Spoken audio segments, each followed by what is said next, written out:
दोस्तों, मोदी सरकार का यह तीसरा कार्यकाल चल रहा है। ध्यान रहे, यह पूर्ण बहुमत की सरकार नहीं है, बल्कि नीतीश और नायडू इसमें अहम भूमिका निभा रहे हैं। इन दोनों बैसाखियों के सहारे यह सरकार खड़ी है। अब इस गठबंधन का असर सरकार के फैसलों में साफ साफ नजर आ रहा है। जहां खुद को मजबूत प्रधानमंत्री साबित करने का नरेंद्र मोदी कोई मौका नहीं छोड़ते थे, वहीं पिछले 4 महीने में सरकार ने ऐसे कई फैसले लिए हैं जहां सरकार को बाद में यू टर्न लेना पड़ा, और इससे न केवल सरकार की किरकिरी हुई, बल्कि नरेंद्र मोदी की मजबूत प्रधानमंत्री की छवि को भी नुकसान पहुंचा है। विपक्ष ने सरकार को 3C के मायाजाल में उलझा दिया है, जिसके चलते सरकार बैकफुट पर नजर आ रही है। ये 3C फैक्टर हैं: कास्ट, कॉन्स्टिट्यूशन और कोलिएशन। तो चलिए सरकार के उन फैसलों की बात करते हैं जिनमें सरकार ने इन 3C फैक्टर के चलते यू टर्न लिया है। सबसे पहले बात करेंगे यूपीएससी के लैटरल एंट्री सिस्टम द्वारा भर्तियों पर सरकार के यू टर्न की। 17 अगस्त 2024 को यूपीएससी ने लैटरल एंट्री सिस्टम के द्वारा 45 पोस्ट पर भर्तियां निकाली थी। इन भर्तियों में आरक्षण का नियम लागू नहीं होता है। विपक्ष ने सरकार को आड़े हाथ लिया। 19 अगस्त 2024 को विपक्ष के नेता राहुल गांधी ने ट्वीट किया कि सरकार का यह फैसला ओबीसी समाज, दलित समाज और आदिवासी समाज के आरक्षण के अधिकार पर हमला है। विपक्ष के कई नेताओं ने इस मुद्दे को खूब भुनाया। आरक्षण के इस मुद्दे पर विवाद को बढ़ता देख करके सरकार पर भी दबाव पड़ा, और अगले ही दिन 20 अगस्त के दिन सरकार ने भर्तियों के अपने विज्ञापन को रद्द कर दिया।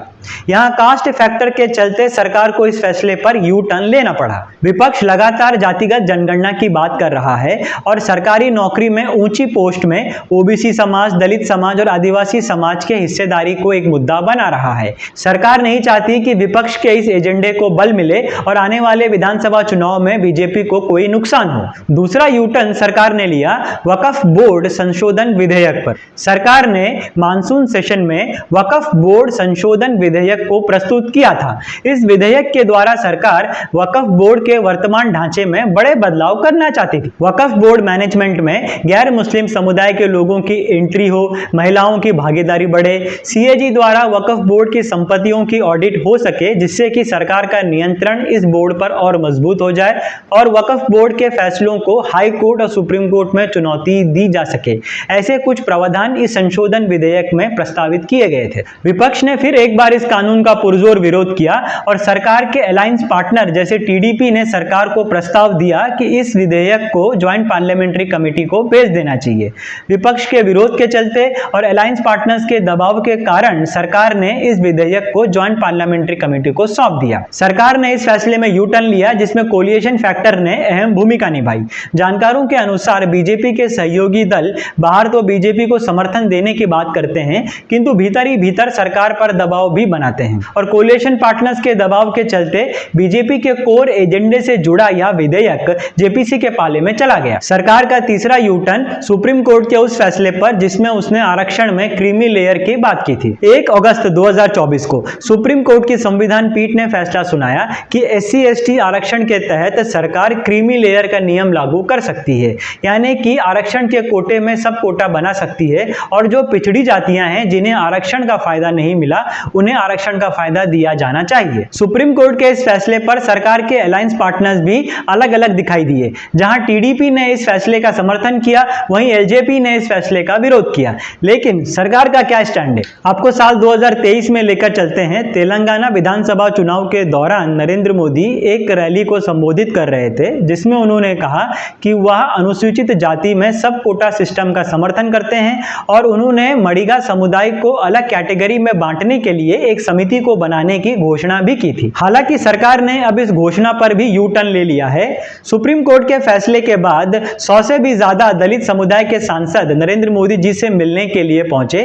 उनसे मिलने के बाद नरेंद्र मोदी जी ने उन्हें आश्वासन दिया कि एससी एसटी रिजर्वेशन पर सरकार क्रीमी लेयर के नियम को लागू नहीं करेगी। इस फैसले पर सरकार ने जो यू टर्न लिया, उसमें कॉन्स्टिट्यूशन का फैक्टर बहुत ही अहम रहा।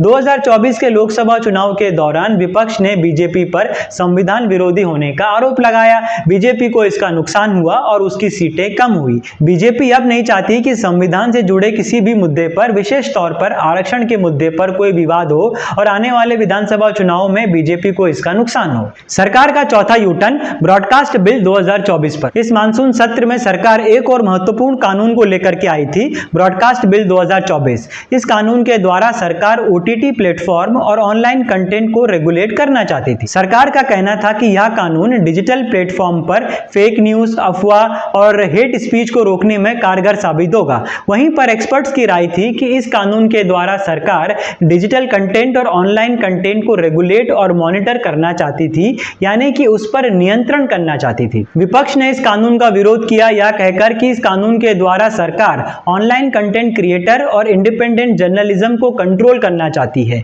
सरकार के सहयोगी दल भी इस कानून को लेकर के सरकार के साथ नहीं दिखाई दिए, जिसके चलते सरकार पर दबाव पड़ा और सरकार ने यहां भी यू टर्न लिया और इस बिल को वापस ले लिया। इस फैसले में जो यू टर्न लिया उसमें भी कोलिएशन फैक्टर अहम रहा। सरकार के सहयोगी दल नहीं चाहते थे कि इस प्रकार का कोई भी विवाद बढ़े और आने वाले विधानसभा चुनाव में सरकार को या उसके अलायंस पार्टनर्स को इसका नुकसान हो। दोस्तों, मोदी सरकार का यह तीसरा कार्यकाल है और अपने 2 कार्यकाल के मुकाबले सरकार इस बार कमजोर नजर आ रही है। 2024 लोकसभा चुनाव से पहले जहां विपक्ष कमजोर नजर आ रहा था, वहीं लोकसभा चुनाव के बाद अब सरकार कमजोर नजर आ रही है। लेकिन याद रखिए, ये राजनीतिक समीकरण हैं, ये बदलते रहते हैं। आने वाले 5 विधानसभा चुनाव के बाद क्या देश में फिर नए राजनीतिक समीकरण पैदा होंगे? इस सवाल का जवाब आप लोग सोच कर बताइए और कमेंट बॉक्स में हमें लिख कर दीजिए।